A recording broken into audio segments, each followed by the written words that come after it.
I declared in the heptathlon and the open long jump, and then I'm also in the 4x1 and the 4x4 relay.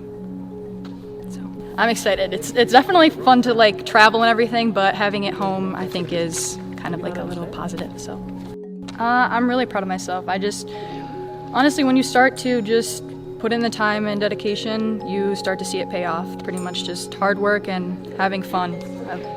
That's the main thing for me. I just get out there and I have fun. For an athlete of her caliber, it's been refreshing that there's no ego at play. And I think any coach in America would tell you they just love those kids that'll just put their head down and work hard, make no excuses, and just deliver results. And she's been all that and then some. My teammates push me to be the best I can be, especially Lauren Heatner.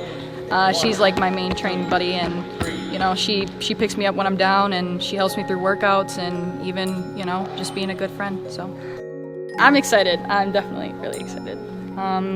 Hoping to go out there and perform well.